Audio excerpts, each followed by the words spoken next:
Assalamualaikum Mbak, selamat pagi. Eh, saya yang tadi malam telepon Mbak untuk konseling pagi ini. Perkenalkan, nama saya Nurul Suci Pratiwi. Saya apoteker yang mengerjakan resep dari Bu Rita. Apakah betul Ibu Mbak ini keluarga dari Bu Rita?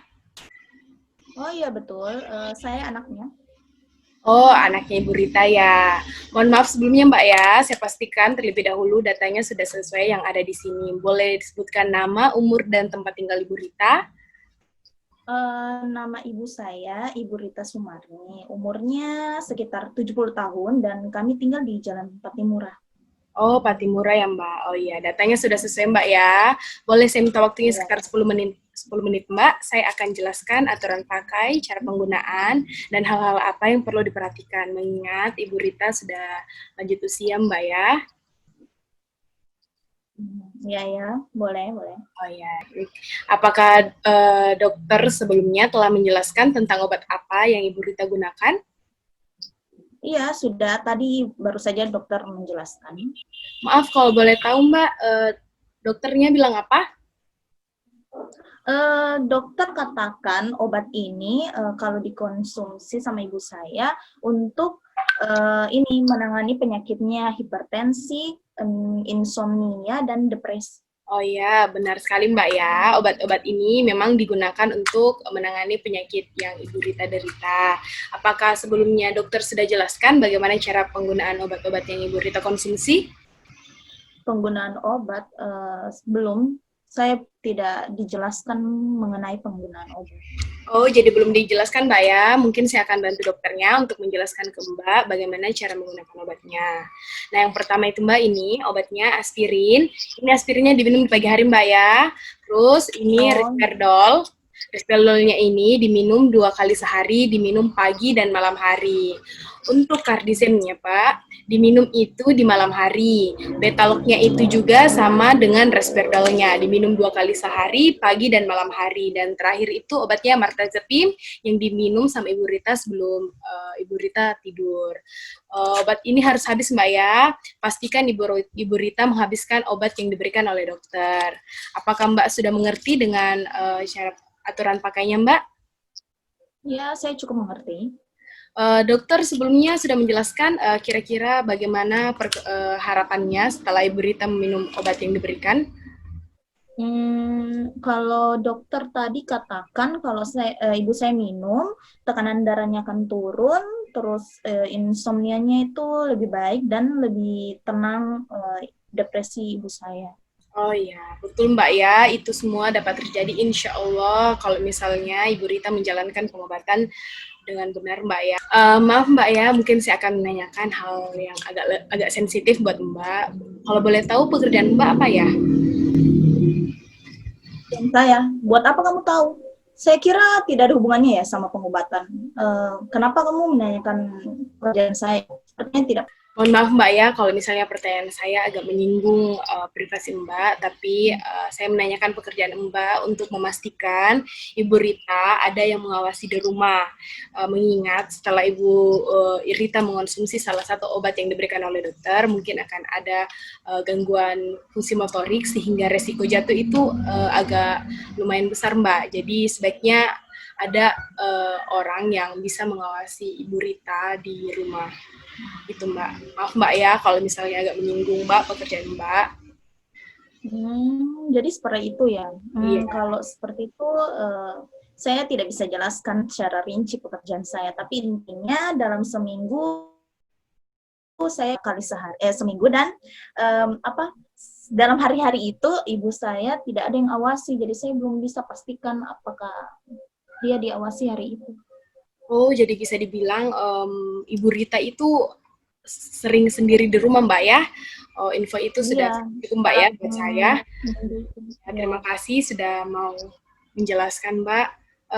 Begini saja Mbak, kalau seperti ini keadaannya, mungkin sebaiknya Mbak menghubungi kerabat yang terdekat dari rumah untuk membantu menjaga Ibu Rita pada saat Mbak tidak ada di rumah. Hal itu untuk meminimalisir efek samping yang akan dirasakan oleh Ibu Rita seperti gangguan fungsi motorik. Ya, nanti saya akan usahakan. Semoga keluarga saya ada yang mau ya. ya fatal kalau misalnya Ibu Rita sampai jatuh, apalagi kalau misalnya terjadi patah tulang belakang. Apalagi Ibu Rita sudah lanjut usia Mbak ya, jadi semuanya harus serba hati-hati. Selain itu Mbak, yang ingin saya sampaikan lagi, sebaiknya di rumah Mbak seperti pisau, gunting, atau kayak gelas-gelas kaca, piring kaca, sebaiknya dijauhkan Mbak ya, diamankan sesuatu yang dapat melukai Ibu Rita. Selain itu juga penerangan di rumah sebaiknya dimaksimalkan untuk penglihatan Ibu Rita jelas dan mencegah Ibu Rita sampai jatuh, Mbak. Oh iya, iya. Kalau itu sudah saya lakukan sih karena kalau cahaya mas sudah cukup terang. Oh iya.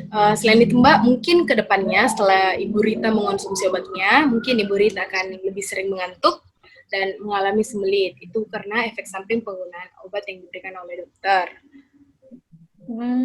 Wih, nggak berbahaya tuh Mbak. Saya kira nanti kalau ngantuk tiba-tiba tidur, terus nanti nggak buang-buang air besar. Insya Allah enggak Mbak, insya Allah tidak.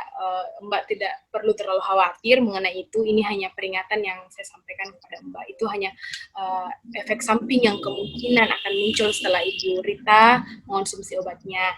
Dan Mbak, pastikan obatnya Mbak ya disimpan di tempat yang sejuk dan kering. Karena jangan sampai ada yang basah dan ternyata kemasannya terobek dan terbuka, kena air, dan obatnya rusak.